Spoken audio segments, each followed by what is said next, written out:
Rich man laughs at Nanny in Mandarin, but is shocked by her reply. Richard Thompson was laughing heartily on the phone while speaking in perfect Mandarin, convinced his employee would never understand a word. For 3 years, Lily had worked as a nanny for his 2 children, always discreet and dedicated, never giving any sign that she understood the nasty comments he made about her during his calls. That Thursday afternoon, Richard was particularly excited. He had just closed a deal that would make him even richer, selling the very house where Lily lived with her family, in the Queens neighborhood, on the east side of New York City. He laughed as he explained to his Chinese business partner how he had managed to buy the land for a ridiculous amount, taking advantage of the residents' need. "This pathetic employee has no idea I'm selling the house where she lives with her family," he said in Mandarin, adjusting his tie as he looked out the window of his luxurious office in the Upper East Side. Lily had just entered the room to let him know the children were ready for their snack. Her hands held a tray with natural juices, and her beige uniform was impeccable as always. For a moment she hesitated, hearing every word that came out of Richard's mouth. The businessman continued laughing, unaware that Lily had stopped near his desk. He talked about how those simple people were easy to fool, how they lacked the knowledge to defend themselves against poorly drafted contracts. Without hesitating for a second, Lily placed the tray on the desk and replied in the same language, with perfect pronunciation. "I know very well what you intend to do, and I also know who your real mother is." Richard's face instantly turned pale. The phone slipped from his trembling hands, hitting the office floor with a dull thud. His eyes widened, and for a few seconds, he was completely speechless, staring at Lily as if she were a ghost. How did you—" he stammered, trying to process what had just happened. Lily remained composed, but her eyes shone with a determination Richard had never seen before. She had kept this secret for 3 long years, waiting for the right moment to reveal it. "Do you need anything, Sir Richard?" she asked, switching back to English as if nothing had happened. Richard stood up from his chair, his legs shaky. His mind was in total panic. How was it possible that his nanny, that simple woman he had always treated with disdain, spoke Mandarin fluently? And what did she mean by that phrase about his mother? You understood everything I said?" he asked, his voice almost disappearing. Lily smiled for the first time in 3 years inside that house. It wasn't a joyful smile, but one filled with meaning. "I understand 7 languages, Sir Richard. I have 2 college degrees. I worked at multinational companies before coming to take care of your children." The businessman felt the floor disappear beneath his feet. Every time he had spoken badly of her on the phone, all the cruel jokes, all the prejudiced comments, she had understood everything. "Why did you never say anything?" he managed to ask, still in shock. "Because my mother taught me that sometimes it's better to observe and wait for the right moment," replied Lily, adjusting the tray. "She prepared me for this moment for years." Richard grabbed her arm, desperate. "What's this story about my mother? What are you talking about?" Lily gently but firmly freed herself. "Your children are waiting for their snack, Sir Richard. We'll talk later." Dear listener, if you're enjoying the story, please take a moment to like and especially subscribe to the channel. It really helps us who are just starting out, now continuing. That night, Richard could barely eat his dinner. His wife, Jennifer, noticed his agitation, but he made up an excuse about business problems. The children, 8-year-old Emma and 5-year-old Ethan, were chatting animatedly with Lily during the meal, telling her about their day at school. Richard watched the nanny's every move, trying to find clues about who she really was. How had he been so blind? How had he not noticed there was something different about her? After the children went to their room, Richard approached Lily in the kitchen. "You need to explain what you said today," he demanded, trying to sound authoritative, but his voice trembled. Lily was washing the dishes with the same calm as always. "Do you really want to know, Sir Richard? Because once I tell you, there's no going back. Tell me everything," he shouted, losing control. Lily dried her hands on the dish towel and turned to face him. "My real name is Lily Lynn Thompson. My mother is May Lynn, but here in the United States she was always known as Margaret. She worked as a housekeeper for the Thompson family for over 20 years. Richard felt as if he had been punched in the stomach. "That's impossible. My family never had Chinese maids. Your adoptive family, Sir Richard. I'm talking about the family that raised you after you were abandoned when you were just 2 years old." The businessman had to lean on the kitchen counter to keep from falling. His mind was in a whirlwind. He had always known he was adopted, but his adoptive parents, the Thompsons, never spoke about the circumstances of how he came to the family. "You're lying," he said, his voice hoarse. Lily went to her bag and took out an old photograph, yellowed with time. In the image, a young Chinese woman was holding a baby in her arms. On the back it was written, "Richard, 2 years old, with his first mother, Margaret, 1987. Richard took the photo with trembling hands. The baby in the photo had exactly the same birthmark on his neck as he did. "My mother kept this photo for over 30 years, said Lily, her voice emotional. "She never came to terms with having to give you up for adoption." "Why did she do it then?" asked Richard, tears beginning to form in his eyes. "Because she was very young, alone in the United States, without papers, without family. Her employers, your future adoptive parents, offered to raise you as their own son. She thought it would be best for you." Richard slumped into a chair, holding the photograph to his chest. "Where is she now?" "Living in a simple little house in Queens, the same little house that you just sold today." The impact of the revelation was like a lightning bolt. Richard understood the magnitude of what he had done. Not only was he evicting humble people from their homes to make money, but he was doing it to his own biological mother. "Does she know that I am the baby in the photo?" "She always knew. She followed your life from afar all these years. When she found out you needed a nanny, she asked me to apply for the position." "Why?" "To protect your grandchildren. She wanted to make sure that Emma and Ethan were being well taken care of, and also to try to understand what kind of man her son had become." Richard sobbed. For the first time in decades, he truly cried. "And what kind of man have I become, Lily?" She hesitated for a moment, choosing her words carefully. "A man who forgot where he came from, who strayed so far from his roots that he no longer even recognizes his own reflection." The next morning, Richard woke up different. He had spent the whole night thinking about the conversation with Lily. When he came down for breakfast, he found his wife Jennifer playing with the children while Lily prepared breakfast. "Jennifer, I need to talk to you," he said, his voice serious. "Not now, Richard. I'm helping Ethan with his homework." "It's important." Jennifer noticed the urgent tone in her husband's voice and asked Lily to stay with the children for a few minutes. In the couple's bedroom, Richard began to recount everything he had discovered the night before. Jennifer listened in silence, her eyes widening with each revelation. "Are you telling me our nanny is your half-sister?" she asked, incredulous. "Not exactly. She's the daughter of the woman who raised me for the first 2 years of my life, before the adoption." "Richard, this is insane. How can you be sure she's telling the truth?" He showed her the photograph Lily had given him. "This mark on the neck. It's the same as mine." Jennifer examined the photo, comparing it to her husband's neck. "My God, it's identical." "Jennifer, there's more. That house I bought in Queens to demolish, it's where she lives. It's where my biological mother lives." Jennifer sat on the edge of the bed, trying to process all the information. "What are you going to do?" "I don't know. My mind is a mess." At that moment, Emma appeared at the bedroom door. "Daddy, why are you selling Aunt Lily's house?" Richard's heart stopped. How did his daughter know about the sale? "Emma, who told you that?" "I heard you on the phone yesterday. You said you were going to sell her house." Jennifer looked at Richard with disbelief. "You didn't tell me you were selling our employee's house, Richard."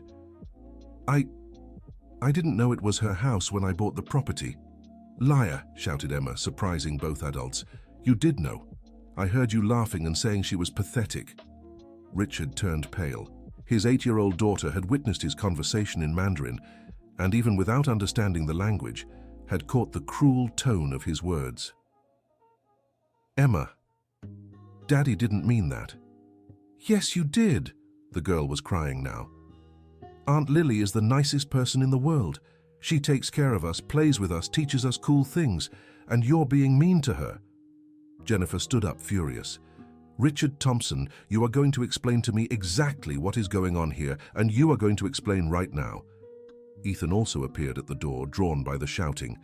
Seeing Emma crying, he started crying too. "Why is everyone shouting?" asked the boy. Lily appeared right behind Ethan, concerned about the noise.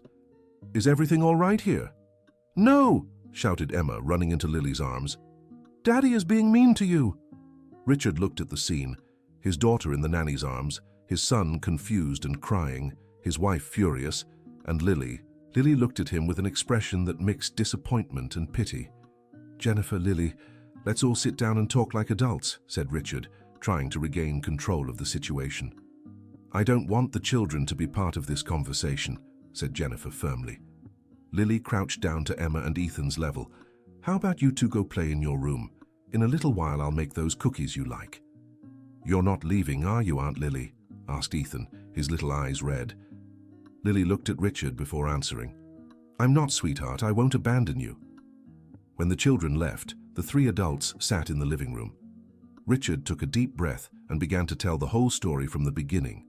The discovery that Lily understood Mandarin, the revelations about his origin, the sale of the house where his biological mother lived.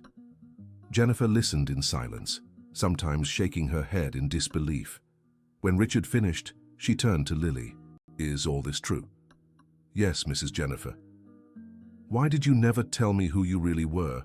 Lily hesitated. "Because my mother asked me not to, unless it was absolutely necessary. She didn't want to complicate the life of the son she had given up for adoption." "But why apply to work here?" "To meet my niece and nephew, to make sure they were okay. And to try to understand if Sir Richard still had any of the kindness he showed when he was a child." Jennifer turned to her husband. "So, Lily, does he still have that kindness?" Lily looked directly at Richard. "He can still choose to have it." Jennifer stood up, walking to the window. "Richard, you need to decide what kind of man you want to be. What kind of father you want to be for our children." "I know, Jennifer, I know." "Do you? Because from what I've seen so far, you've become exactly the kind of person I wouldn't want Emma and Ethan to become." Jennifer's words were like a slap in Richard's face. He looked at Lily, who remained silent. "Lily, where is your mother now?" "Working for a family in Greenwich, Connecticut. She also cleans offices at night to pay the bills." "How old is she?" 62. Richard closed his eyes. His biological mother was working hard at 62, while he was swimming in money and was about to take the roof over her head. Can I meet her?" Lily and Jennifer exchanged glances.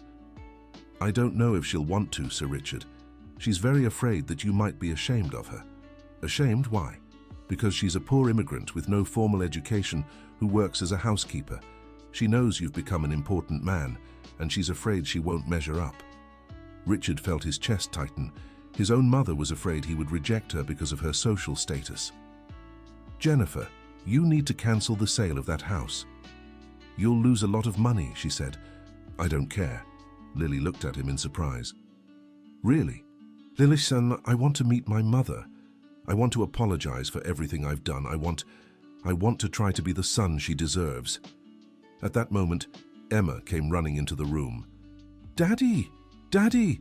There's a lady at the door asking for Aunt Lily." Lily turned pale. "What does she look like, Emma?" "Short grey hair. She said she's Aunt Lily's mother." Richard felt his heart race. His biological mother was there, at his doorstep. Lily quickly stood up. "She must have been worried because I didn't come home last night." "You didn't go home?" asked Jennifer. "No, I slept in the maid's room. I was very worried about how to tell you all this." Richard also stood up, his legs weak. "Lily, can I see her?" "Sir Richard, she doesn't even know I told you everything. She'll be very nervous." "Please." Lily hesitated but finally nodded. "I'll go get her. But do you promise you'll treat her with respect?" "I promise." Dear listener, if you're enjoying the story, please take a moment to like and especially subscribe to the channel. It really helps us who are just starting out. Now continuing. Lily went to the front door. where a short Chinese lady was waiting, clearly worried. She was speaking quickly in Mandarin, asking if Lily was okay. "Mother, calm down, everything's fine. But I need to talk to you." Margaret Lynn looked at the luxurious house, intimidated. "Lily, what a beautiful house. You work in a very elegant place." "Mother, there's something you need to know." Margaret noticed her daughter's serious expression. "Did something bad happen? Are you in trouble?" "No, Mother. But he knows." "Who knows what?" "Richard. He found out who I am, and he wants to meet you." Margaret stopped breathing for a moment. "My Richard? My baby?" "Yes, Mother." The lady began to tremble. "No, I can't. Look how I'm dressed. Look at my work clothes. He can't see me like this." "Mother, he doesn't care about that." "Yes, he does. He's an important man now. He can't be seen with a housekeeper." Lily held her mother's hands. "He's changed, Mother. He really wants to meet you." Margaret looked at the house again, then at her own simple clothes. "I don't know, Lily. I'm scared." "Fear of what?" "Fear that he might reject me. Fear that he might regret meeting me." At that moment, Richard appeared at the door. He had overheard part of the conversation from inside the house. Seeing the small, delicate woman at the door, with her graying hair tied in a simple bun and wearing work clothes, he felt something break inside his chest. That was his mother, the woman who had carried him, fed him, cared for him in his earliest years. "Excuse me," he said in English, approaching slowly. Margaret looked at him and immediately recognized his eyes. They were the same eyes as the baby she had given up for adoption 30 years earlier. "Richard?" she whispered in heavily accented English. "Yes, Mum." Margaret began to cry. 30 years of longing and regret poured through her tears. "My son. My baby." Richard knelt in front of her, bringing himself to her eye level. "Forgive me for taking so long to look for you." No, you didn't know. I should have..." "Don't say that. You did what you thought was best for me at the time." Margaret touched Richard's face with trembling hands, as if checking to see if he was real. "You've grown so much. You've become so handsome." "Please, come in. Let's talk properly." Margaret hesitated. "I don't know if I should. Your house is so elegant." "It's our house now," said Richard, holding her hand. When they entered the living room, Jennifer was waiting with Emma and Ethan. The children were curious about the unfamiliar lady. "Kids, I want you to meet someone very special," said Richard, his voice emotional. "This is Mrs. Margaret, Aunt Lily's mother, and my mother too." Emma and Ethan looked confused for a moment, but Margaret bent down to their level with a warm smile. "Hello, beautiful ones. You're the grandchildren I've heard so much about." "Are you Grandma?" asked Ethan, curious. Margaret looked at Richard, asking for permission. "If you'd like, I would love to be." The children glanced at each other, then ran to hug Margaret. The scene was so moving that even Jennifer was touched. They talked for hours. Margaret told them about her arrival in the United States, the difficulties she faced as a young immigrant alone, and the painful decision to give Richard up for adoption. "The Thompson family was very good to me," she said, looking at Richard. "When they saw I was pregnant and alone, they offered to help. They said they would give you a good life, an education, opportunities I could never provide." "Did you regret it?" asked Richard. Margaret thought for a moment. "I regretted not fighting harder to keep you, but I never regretted ensuring you had a better life. But you suffered all these years. I did suffer, but I also felt proud watching you grow up and become a successful man." Richard took a deep breath. "Mom, I didn't become a good man. I became arrogant, selfish, prejudiced." Margaret shook her head. "That's not true." "It is. You should have seen how I treated Lily, how I spoke about humble people. I completely forgot where I came from. But now you remember. And you can change." Jennifer, who had been silently observing the whole conversation, finally spoke. "Margaret, Richard was about to sell your house. He bought your land to demolish it and build a building." Margaret turned pale. "Is that true?" Richard lowered his head, ashamed. "Yes. I didn't even know it was your house when I bought it." But that's no excuse. I was evicting poor people from their homes just to make more money. Richard, Mom, I promise I will cancel that sale. I'll lose money, but I don't care. Margaret held her son's hand. I don't want you to lose money because of me. It's not because of you. It's because it's the right thing to do. That night, after Margaret left with a promise to return the next day, Richard stayed up late thinking. Jennifer was lying beside him, also unable to sleep. Jennifer, how are you feeling about all this? Confused, surprised, but also proud. Proud. Proud to see you wanting to change, to see you recognizing your mistakes. You're not angry with me. Jennifer turned to look at him. Richard, I've been with you for 12 years. I knew you had prejudices, that sometimes you were arrogant, but I also knew that deep down you were a good person. How did you know? By the way you treat our children, by the love you show them. A truly bad person can't love like that. Richard kissed her gently. I love you, Jennifer. I love you too. But now you need to prove you've really changed. The next morning, Richard called his Chinese partner to cancel the sale of the land in Queens. The man was furious, shouting about contracts and commitments, but Richard stood firm. Then he asked Lily to arrange a special lunch. He wanted to bring the whole family together. Margaret, Lily, Jennifer, and the children. Sir Richard, may I ask a question? Of course, Lily, and stop calling me sir. We're family. Lily smiled. Why did you change so quickly? Yesterday you were one person, today you're another. Richard thought about the question. I think I didn't change, Lily. I think I just remembered who I really was. All these years, I was trying to be someone I wasn't, trying to hide my origin, my past. And now?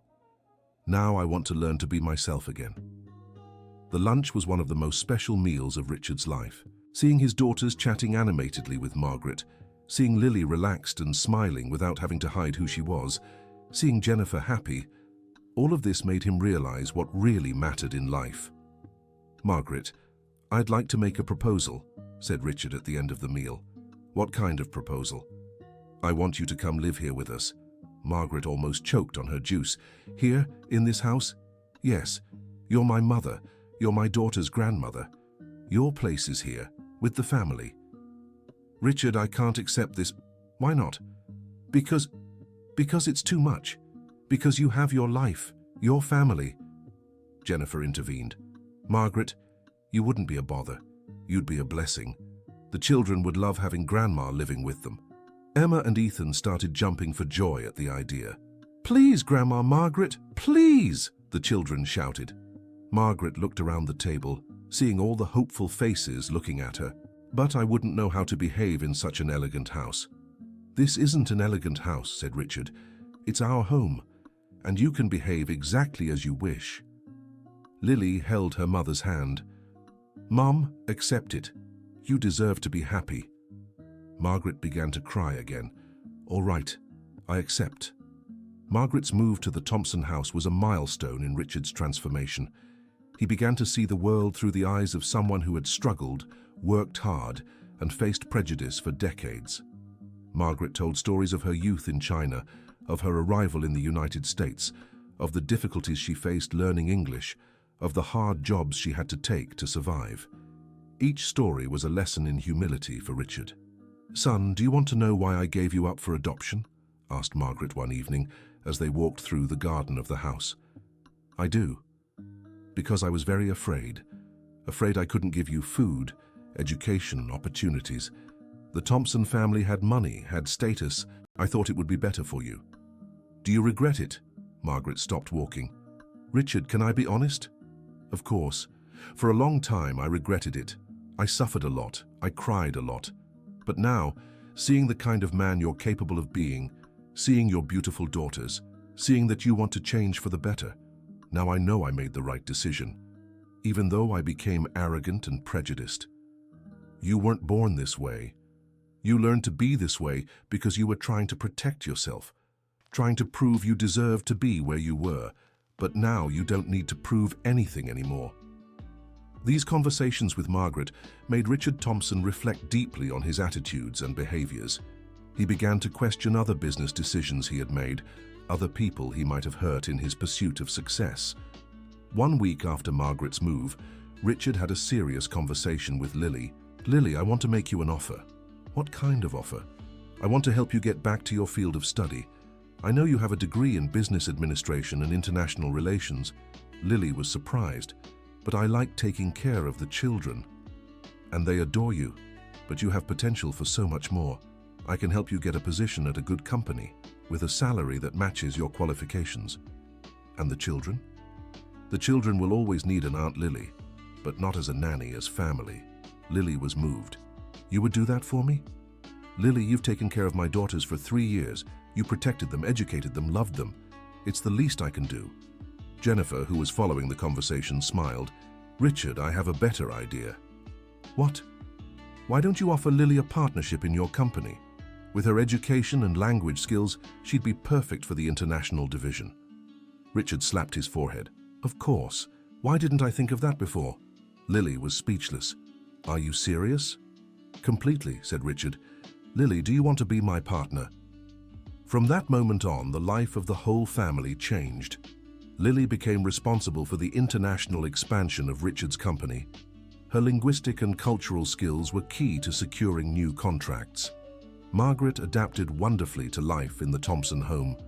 She cooked delicious Chinese dishes for the family, taught Mandarin to Emma and Ethan, and told fascinating stories about Chinese culture.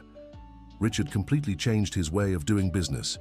He began to investigate whether his business decisions harmed vulnerable people, created affordable housing programs instead of speculating on land, and started hiring employees based on merit, not appearance or social class. Dear listener, if you're enjoying the story, please take a moment to like the video and especially to subscribe to the channel.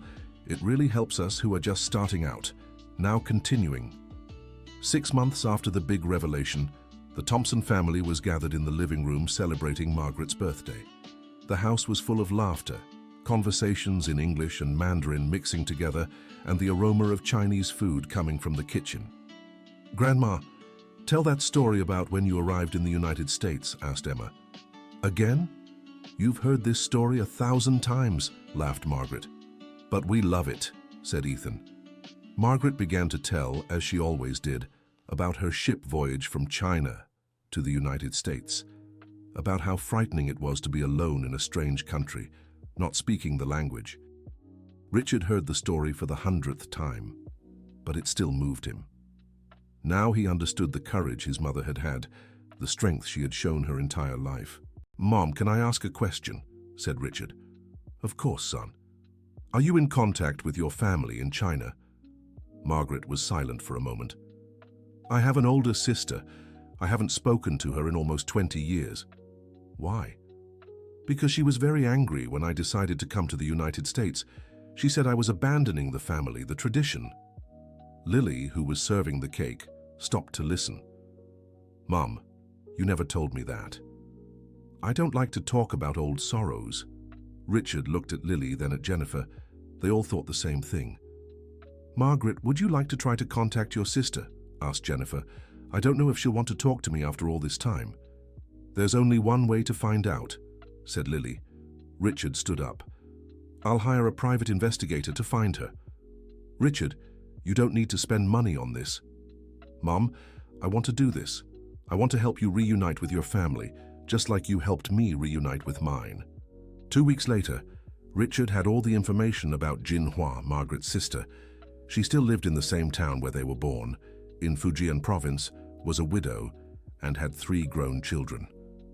"Will she agree to talk to me?" asked Margaret nervously. "More than that, Mom," said Lily, smiling. "She said she dreams of the day she'll see you again." The video call between the 2 sisters was one of the most emotional moments the Thompson family had ever witnessed. Seeing 2 women over 60 years old crying with joy as they reunited after 2 decades was touching for everyone. Jinhua spoke rapidly in Mandarin, and Margaret translated through tears. She said she never forgave herself. Not for me coming to the United States, but for being so harsh with me when I left. The conversation lasted over 2 hours.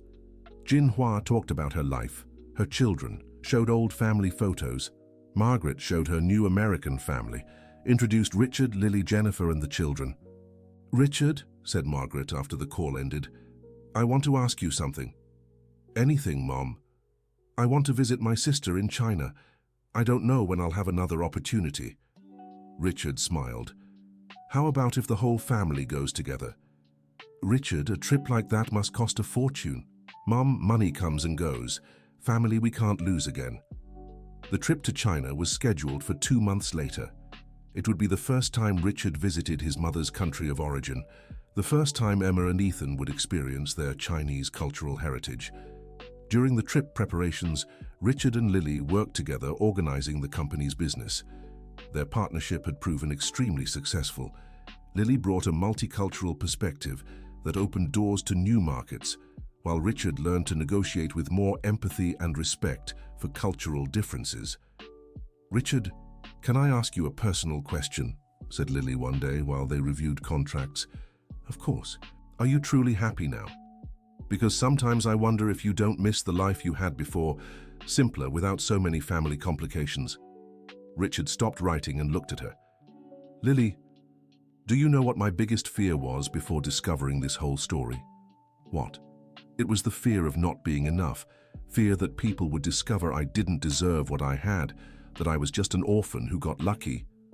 And now I know who I am. I know where I come from. I know my mother fought to give me opportunities. I know I was raised by good people. I know I built a beautiful family. I'm no longer afraid of not being enough, because I know I'm exactly who I'm supposed to be." Lily smiled. "And the prejudice? Do you think you've really changed in that regard?" Richard thought for a moment. "You know, Lily, prejudice comes from fear and ignorance. When you truly know people, when you understand their stories, it's impossible to continue being prejudiced." "Really? Just think. Before I saw you as just a simple nanny. Now I see you as a smart businesswoman, a dedicated daughter, a person who speaks 7 languages and has 2 degrees. What changed? You were always the same person. What changed was that I stopped judging based on appearances." Meanwhile, Margaret was adapting better and better to life in the Thompson household. She had befriended other mothers at the children's school, joined a Tai Chi group at the neighborhood park, and even started giving informal Chinese cooking lessons to the neighbors. "Richard," Margaret said one afternoon, "I want to tell you something." "What is it, Mom?" "I'm happy. For the first time in many years, I'm truly happy." "Why?" "Because I'm not afraid anymore. For 30 years, I was afraid you would reject me if you knew me. I was afraid you would be ashamed of me. I was afraid I wouldn't be a good mother. And now? Now I know you love me for who I am. I know Emma and Ethan adore me. I know Jennifer accepts me as family. I know Lily is proud of me." Richard hugged his mother. "Mom, you were always someone to be proud of. It just took me a while to understand that." The day before the trip to China was full of anticipation. Margaret could barely sleep from anxiety, imagining what it would be like to see her sister in person again. "Grandma, are you nervous?" asked Emma. "A little bit, dear." "Why?" "Because it's been a long time since I've seen my family from there." Ethan, who had learned a few words in Mandarin from his grandmother, said, "Ni hao taipo," hello, great-grandma. Margaret laughed and hugged her grandson. "Your great-great-aunt will be so happy to meet you." Richard watched the scene with a full heart. In just a few months, his family had completely transformed. From a house ruled by coldness and distance, they now had a home full of love, laughter, and shared stories. "Jennifer," he said to his wife, "thank you." "Thank you for what?" "For supporting me through this whole transformation, for accepting Margaret and Lily as family, for helping me become a better man." Jennifer kissed him. "Richard, this transformation came from within you. I just supported you in what you already wanted to do." The trip to China was everything Margaret had dreamed of and more. The reunion with Jinhua at the Fuzhou airport was emotional for everyone. The 2 sisters hugged and cried for long minutes, while the family watched, also moved. Jinhua had prepared a reception with the entire extended family. Richard met cousins, nephews, relatives he didn't even know existed. Everyone was fascinated to hear his story, and he realized his personal journey had touched many people. "Richard," said Jinhua through translation, Your mother always spoke of you with great pride. Even when you were apart, she always knew you would be a special man. During the stay in China, Richard learned a lot about his cultural roots. He visited the temple where Margaret used to pray when she was young, saw the school where she studied, and the house where she grew up. "Son," said Margaret as they walked through the village where she was born, "now, do you understand where your determination comes from? How so? Our family has always fought for what we believed in. Your great-grandparents worked hard their whole lives to give opportunities to their children. I came to the United States alone to seek a better life. You built a business empire. Lily graduated from 2 colleges while raising a child. We all have that strength within us." Richard looked around, seeing the green mountains, the rice fields, the simple but well-kept houses. "Mom, thank you for showing me all this." "Thank you for what?" "For showing me that I don't need to be ashamed of where I come from, that I can be proud of my roots." On the last night in China, Jinhua organized a special dinner. The table was full of traditional dishes, and the whole family was gathered. "I want to make a toast," said Richard, standing up with a cup of tea in his hand. Everyone stood up too. "To Margaret, my mother, who had the courage to leave her homeland to give her son a better life. To Jinhua, who waited patiently for 30 years to be reunited with her sister. To Lily, who protected my family without me even knowing. To Jennifer, who helped me become a better man. To Emma and Ethan, who teach me every day what really matters in life." Margaret translated the toast for Jinhua and the other relatives. Everyone drank with emotion. "And also," Richard continued, "I want to apologize for all the years I wasted being arrogant and prejudiced. I promise I will use the rest of my life to be better, to help people, to honor the memory of everyone who fought to give me the opportunities I had." Jinhua said something in Mandarin, and Margaret translated, "She said you are exactly the man your mother dreamed you would become." The flight back to the United States was reflective. Richard looked out the airplane window, thinking about everything that had happened over the past few months. "What are you thinking about?" asked Jennifer. "I'm thinking about how my life has completely changed. A year ago, I was a lonely, arrogant man who believed I was worth more than other people because of my bank account. Today, I am a father, a son, a brother. I'm part of a real family." "Do you regret anything?" "I regret taking so long to discover who I really was. I regret treating so many people badly all those years." Margaret, who was sitting in the seat next to him, overheard the conversation. "Son, regret is only worthwhile if we use it to do things differently in the future. That's what I intend to do, Mom." Back in the United States, Richard implemented even deeper changes in the company. He created a scholarship program for employees' children, established quotas for hiring immigrants and low-income individuals, and began investing in affordable housing projects instead of real estate speculation. Lily became a respected executive in the market, being invited to give talks about cultural diversity in businesses. Her life story inspired other immigrants and people who felt underestimated because of their backgrounds. Margaret became something of a celebrity in the neighborhood. Her Chinese cooking classes were in high demand, and she was even invited to appear on a TV show about successful immigrants in the United States. "Grandma, you're famous," said Emma proudly. "I'm not famous, dear. I'm just showing that ordinary people can do special things." 1 year after the big revelation, the Thompson family organized a party to celebrate all the changes. They invited neighbors, company employees, the children's classmates, friends from Margaret's Tai Chi group. The house was full of people from different backgrounds and social classes, all chatting animatedly, sharing food and stories. "Richard," said an old client, "you've changed a lot this past year." "For better or for worse?" asked Richard, curious. "Definitely for the better. Before you were a competent but distant businessman. Now you are a leader people want to follow." During the party, Richard gave a speech. "I want to thank everyone here today. This past year has taught me that family isn't just who shares the same blood as you. Family is who accepts you for who you are, who supports you when you want to change, who celebrates your victories and comforts you in defeat." The audience applauded. "I learned that prejudice is the result of fear and ignorance. When we truly get to know people, when we hear their stories, it's impossible not to respect and admire them. Margaret was in the front row, smiling proudly.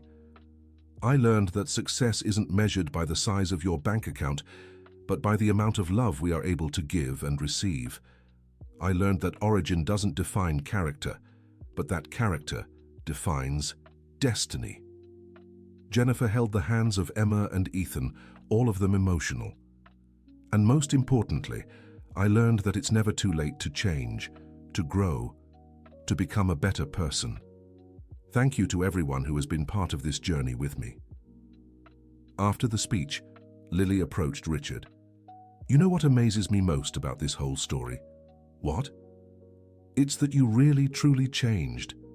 It wasn't a superficial or temporary change. You transformed from within.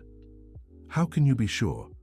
Because real change shows in the small daily gestures, in how you treat the building doorman, how you talk with the cleaning staff, how you teach your daughters to respect all people.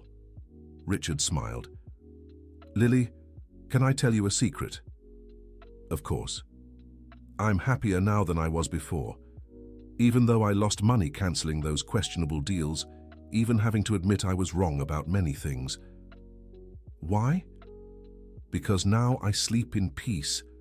I'm no longer afraid that people will discover who I really am, because I know who I am, and I'm proud of it. That night, after all the guests had left, the family gathered in the living room for a quiet conversation. Daddy, said Emma, can I ask a question? Of course, sweetheart. Were you sad before you met Grandma Margaret? Richard thought about his daughter's question. I didn't know I was sad, Emma. Sometimes we get so used to a feeling that we don't even notice we're feeling it. And now you're happy. Very happy. Ethan, who was almost asleep in Margaret's lap, murmured, I like when everyone's together. Margaret kissed her grandson's forehead. Me too, darling. Me too. Jennifer looked around the room, seeing her family together, and felt immense gratitude.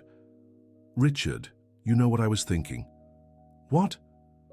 That maybe everything happened exactly as it was supposed to. If you hadn't become arrogant, maybe you'd never have learned to value humility. If Lily hadn't hidden who she was, maybe you'd never have truly known each other. Do you think it was fate? I think it was love. Margaret's love for you made her send Lily to care for your children. Lily's love for her mother made her accept the job even knowing it would be difficult. The love you have for Emma and Ethan made you want to be a better father. Everything was moved by love.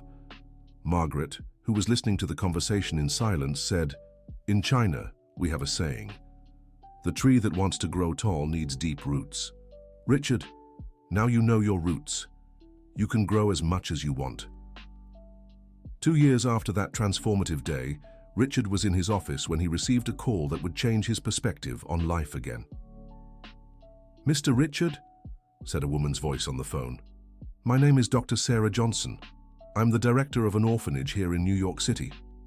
I'm calling because one of the children we care for asked a question about you. Richard was intrigued. A question about me?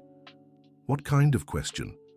She asked if you wouldn't like to meet a girl who was abandoned by her parents, just like you were.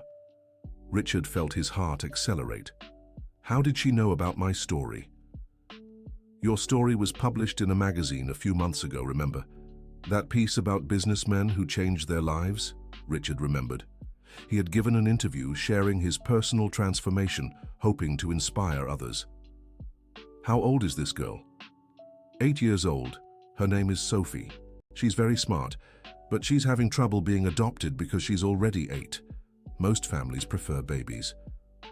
Can I meet her? Of course. She would be very happy. Richard hung up the phone and became thoughtful. Could Sophie be a new opportunity to make a difference in someone's life? That night, he talked with his family about the call from the orphanage. What do you all think? He asked. I think we should at least meet this girl, said Jennifer.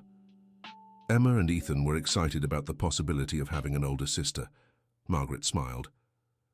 Son, you know my opinion about this. I know. You think family grows with love, not with blood. Exactly. Lily also supported the idea. Richard, You have everything it takes to be an amazing father to a child who needs a family. The following Saturday, the whole family went to visit Sophie at the orphanage. She was a smart girl with curly hair and curious eyes who asked clever questions about everything. "Are you the man who was an orphan and then got rich?" she asked Richard directly. "Yes, I am. Why?" "Because I'm an orphan too, but I haven't gotten rich yet," she replied with a child's logic that made everyone laugh. "Sophie, being rich isn't just about having money," said Richard, kneeling down to be at her eye level. "It's about having a family who loves you." "And do you have a family who loves you?" "I do. Would you like to meet them?"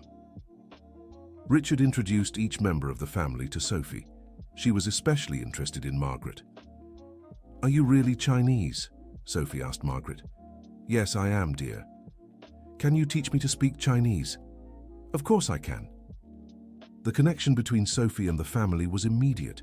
She played with Emma and Ethan as if she had known them for years, talked with Lily about books and studies, and was fascinated by Margaret's stories about China.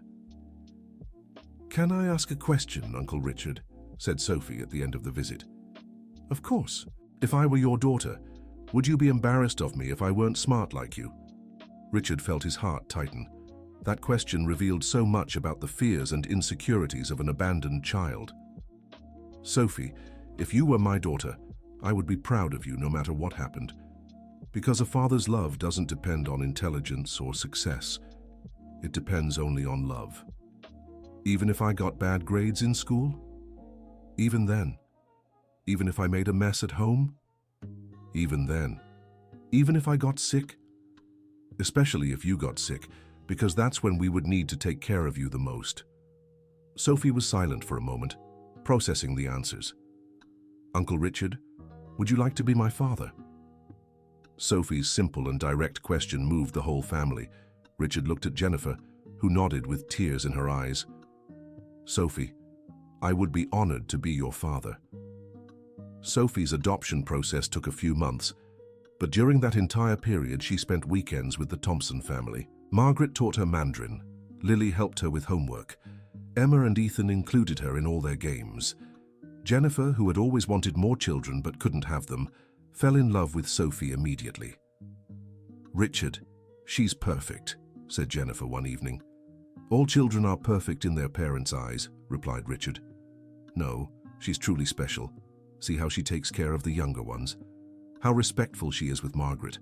How she studies without anyone telling her to." Richard agreed. Sophie really was a special child, and he was looking forward to officially calling her his daughter. On the day the adoption was finalized, they threw a party just for the family. Sophie received a special bracelet from Margaret with Chinese characters that meant daughter of the heart. "Now you're officially my granddaughter," said Margaret, putting the bracelet on Sophie's wrist. "And I'm officially your Chinese grandmother," she added, making Sophie laugh. That evening, Sophie asked to speak with Richard alone. "Dad," she said, still getting used to the word, "can I tell you something?" "Of course, daughter. I knew you were going to be my father from the first day I saw you." "How did you know?" "Because you looked at me the way my friend Anna's father looks at her, with that look of someone who likes you very much." Richard smiled. "And you? Did you know from the first day that you wanted to be my daughter?" "No," Sophie answered honestly. "On the first day I just wanted to meet the rich man who was an orphan. But on the second day, when you asked me what I wanted to be when I grew up and didn't laugh when I said I wanted to be an astronaut, that's when I knew." "Why was that important?" "Because adults always laugh when a child wants to be something difficult. You didn't laugh. You asked which planets I wanted to visit." Richard hugged Sophie. "Sophie, you can be anything you want to be. And I will be here to support all your dreams."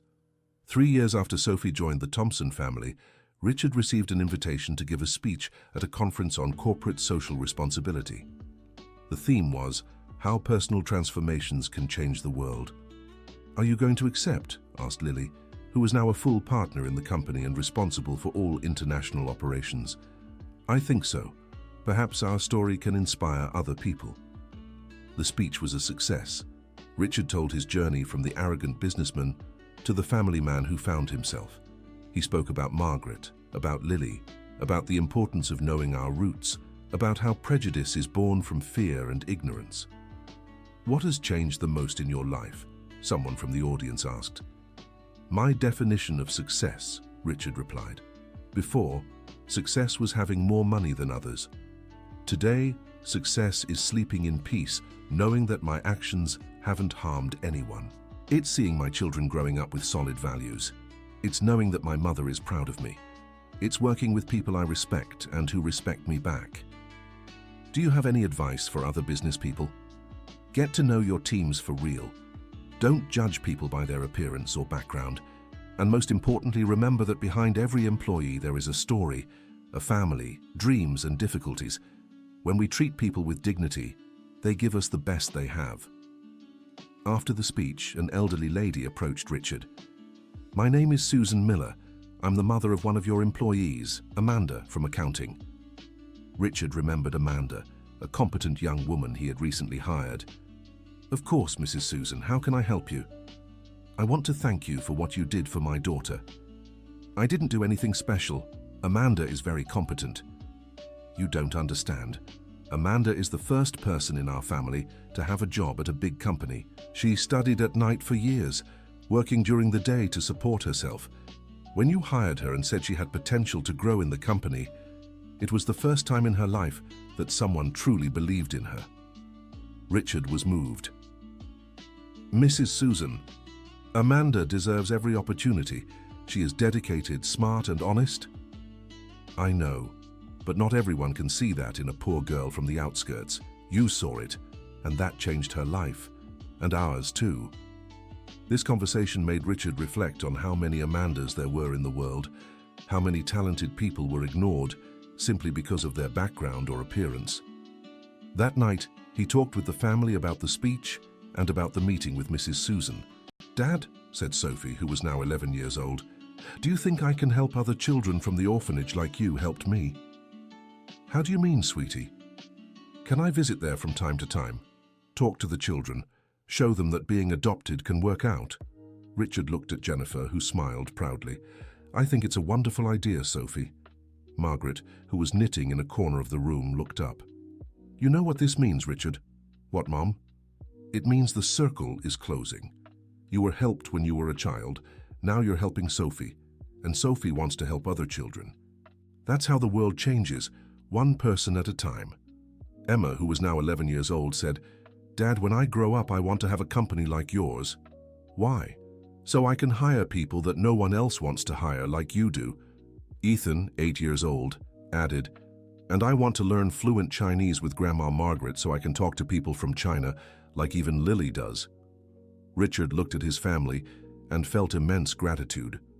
His children were growing up with values he had learned late in life. They understood from a young age that all people deserve respect and opportunities. "Do you know what my dream is now?" said Richard. "What?" everyone asked in unison. "My dream is that when you grow up, the world will be a place where no one has to go through what I went through to learn to value and respect people." Lily, who was organizing some company documents, looked up. "Richard, can I show you something?" "Of course." She picked up a folder and took out some letters. "These are letters from company employees. They wrote about how their lives have changed since you changed the hiring and relationship policies." Richard read some of the letters.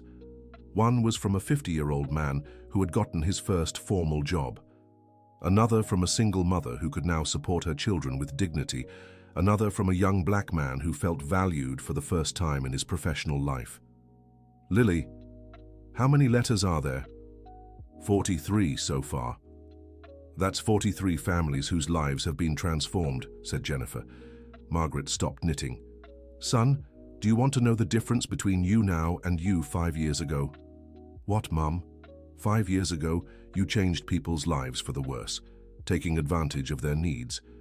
Now you change people's lives for the better, creating opportunities for them."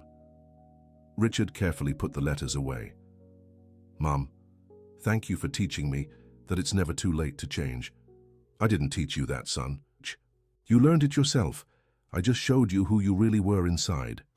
That night, after everyone had gone to sleep, Richard stayed on the porch looking at the stars. Jennifer joined him. "What are you thinking about?" "I'm thinking that 5 years ago, I looked at these same stars feeling empty, even though I had everything I thought I wanted. Today, I look at them feeling complete, even though I have less money than before." "And what's the difference?" "The difference is that now I know who I am. I know where I come from, I know where I'm going, I know what values I want to pass on to my children. I know my life has a purpose beyond just accumulating wealth." Jennifer took his hand. "Richard, do you know the most beautiful part of this whole story?" "What?" "It's that it all started with a simple phrase in Mandarin. If Lily hadn't had the courage to respond that day, maybe none of this would have happened." "That's true. One phrase changed everything." "It wasn't the phrase that changed everything, Richard. It was your willingness to listen, to question, to change. Lily just opened the door. You were the one who chose to walk through it." Richard hugged his wife. "Jennifer, I promise I will spend the rest of my life honoring everything I've learned." "I know you will, because now you're not just playing a part, you're being yourself." The next morning, Richard woke up with Sophie jumping on the bed. "Daddy, Daddy, I have an idea." "What idea, sweetie?" he said, still sleepy. "What if we did a project at the company to teach languages to the employees? Aunt Lily could teach, Grandma Margaret could teach Chinese. I could help." Richard sat up in bed, completely awake now. "Sophie, that's a brilliant idea." "Really?" "Yes, really. Let's talk to Lily about it today." When they told Lily the idea, she was thrilled. "Richard, that would be amazing. Imagine how valued the employees would feel receiving free education. And imagine how that could open opportunities for them," added Jennifer. Margaret, who was preparing breakfast, said, "I can teach more than just Chinese. I can teach about culture, about cuisine, about history." The company's language project became one of the most successful Richard had ever implemented. Employees who had never had the opportunity to learn a second language could now study English, Spanish, Chinese, and even Italian. "Sir Richard," said Amanda from accounting one day, "I wanted to thank you for the English classes." "Are you enjoying the classes?" "Very much. And you know what? My son is helping me study. Now we both study together at night." "How old is your son?" 12. He said he wants to be just like you when he grows up." "Just like me, how?" "A businessman who helps people grow." Richard smiled. "Amanda, your son can be much better than me. He's learning values from an early age that I only learned at 40. 6 months after the language project began, Richard received an unexpected call. "Sir Richard, this is CBS. We would like to do a story about your company and your personal transformation story." "A story on television?" "Yes, on 60 Minutes. Your story has inspired many people, and we would like to share it with a larger audience." Richard hesitated. "Can I talk to my family and get back to you?" "Of course." That night he told the family about the invitation from CBS. "What do you all think?" he asked. "I think our story can help other people," said Lily. "But we have to be careful not to seem like we're showing off," said Jennifer. Margaret, as always wise, said, "Son, what is your intention in telling this story?" "To inspire other people to change, to not have prejudice, to value their families." "Then accept. Good intentions always bring good results." Sophie, now 12 and very mature for her age, said, "Dad, what if our story inspires other orphan children not to lose hope?" "Or inspires other businessmen to treat their employees better," added Emma. Ethan, always practical, said, "What if more people learn that Chinese family is a normal family too?" Richard laughed. "It's decided. We'll accept." The recording of the story was an interesting experience. The reporter spent a whole day with the family, following everyone's routine. They filmed Richard at the office, talking with employees from different backgrounds. They filmed Lily teaching English to a group of employees. They filmed Margaret teaching Chinese cooking to the neighbors. They filmed the children playing together, speaking English and Mandarin mixed. "What was the most difficult moment of this transformation?" the reporter asked Richard. "Admitting that I was wrong. Accepting that I had hurt people with my prejudice and arrogance. That was very painful. And the most rewarding? Seeing my children growing up without the prejudices I had, knowing they will build a better world than mine." Lily, how did you feel during all those years hiding who you really were? It was difficult, but it also taught me patience and observation. I knew Richard was a good person deep down, just lost. Waiting for the right moment to show who I was part of the process. Margaret, what changed in your life? Everything. I went from a lonely lady to a grandmother, surrounded by grandchildren. I went from someone who was afraid of her own son to someone who is proud of him every day. And the children? How do you feel with all this change? Sophie answered for everyone. Our father became our real father. Before, he was just the man who lived in the same house as us. The story aired on a Sunday night and had a much greater impact than they expected. Richard received hundreds of messages from people telling their own stories of transformation, of overcoming prejudice, of reunited families. One message in particular moved him deeply. "Sir Richard, I am a businessman in Chicago, and I always treated my employees the way you did. After seeing your story, I began to question my actions. Today, I spoke individually with each of my 20 employees, asked about their lives, their difficulties, their dreams. I discovered I have incredible people on my team, and I didn't even know it. Thank you for opening my eyes." David Wilson. Other messages came from adopted children who were inspired by Sophie's story, from immigrants who felt represented by Margaret's story, from people who decided to search for their biological families after seeing Richard's transformation. "Richard," said Lily 1 week after the segment aired, "did you see how many people our story touched?" I did. It's incredible how a personal experience can resonate with so many different lives. Do you know what this means as what? It means prejudice, family estrangement, excessive pride. These are universal issues. Many people go through the same dilemmas you went through. Margaret, who was reading some of the letters that had arrived, said, "Son, look at this letter. It's from a mother from Taiwan who has lived in New York City for 20 years and had never told her children about her origin because she was afraid of prejudice." What did she say? That after seeing our story, she told her children everything, and they were proud to have a Taiwanese mother. Now she's teaching them Mandarin. Jennifer was organizing the messages by categories. "Richard, look how many people are searching for their biological families after seeing the segment. Is that good or bad?" It's good. Family is always good, even when it's complicated. Sophie, who had become a sort of spokesperson for adopted children after the segment, said, "Dad, there's something I want to tell you." "What, sweetheart?" "After the segment aired, 3 children from my old orphanage were adopted." "Really?" "Really." The director called to say thank you. She said several families contacted the orphanage after seeing our story. Richard hugged Sophie. "Sweetheart, do you have any idea how happy that makes me?" "I do. The same happiness I felt when you adopted me." 2 years after the segment aired, Richard was invited to be the keynote speaker at an international conference on corporate social responsibility in London. "Are you going to accept?" asked Jennifer. "Only if the whole family can come along." "Richard, this is a professional commitment." Jennifer, "Everything I am today, I owe to my family. If I'm going to talk about personal transformation, you all have to be there." The trip to England became an opportunity for Margaret to see Europe and for the children to learn about the history of English-speaking countries. Richard's speech was in English, with simultaneous translation into several languages. He told his complete story, from the arrogant businessman to the family man who discovered his roots. "What is your main message for the business leaders here today?"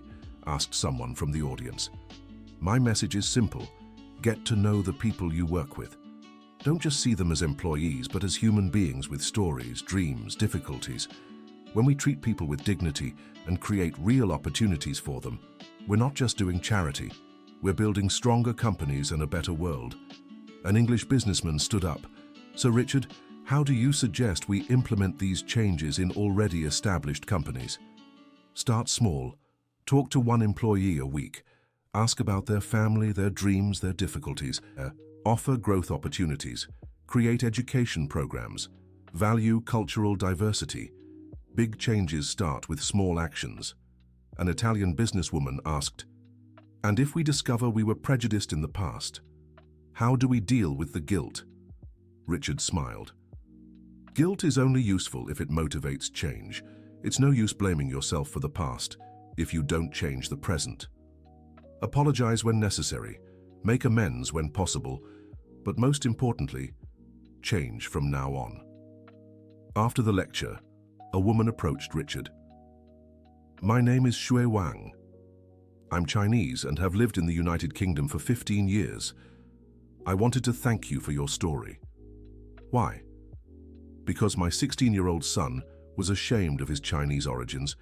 He didn't want to speak Mandarin with me anymore, said it was for old people. After we saw your feature on YouTube, he completely changed. Now he's proud to be Chinese-British. Richard was moved. Mrs. Wang, that's wonderful. He even said he wants to visit the United States to see what a country where Chinese and Americans get along well is like. He's very welcome in our home whenever he wants. During the trip back to the United States, Richard reflected on the reach his story had gained. Jennifer, do you think we did the right thing by exposing our lives like that? I think we did exactly what we should have done. How many families were reunited? How many children were adopted? How many business owners changed their practices? How many people overcame prejudices? Margaret, who was looking out the airplane windows, said, Son, in China we have a proverb. When we plant a tree, it's not for our shade, but for the shade of our grandchildren. You planted a tree that will provide shade for many generations. Sophie, now 14 and very eloquent, said, Dad, do you know the best part of this whole story? What, sweetheart? It's that it's not over yet. Every day you keep changing. We keep growing. More people keep being inspired. It's a story that never ends.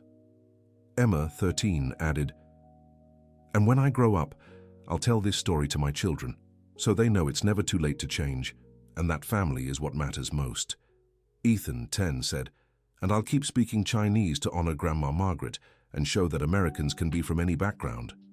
Lily, who had become a respected international executive, said, Richard, did you know our company has become a reference in cultural diversity? We get invitations from companies all over the world wanting to learn our methods. Our methods? Laughed Richard. Our method is simply to treat people like people. Exactly. It sounds simple, but unfortunately it's not as common as it should be. Back in the United States, Richard found his company even more prosperous. The policy of valuing diversity had attracted exceptional talents from different backgrounds, creating a multicultural team that could understand and serve clients from various countries. Sir Richard, said Amanda, who was now the accounting supervisor, I wanted to thank you once again. For what now, Amanda? My son got into engineering school.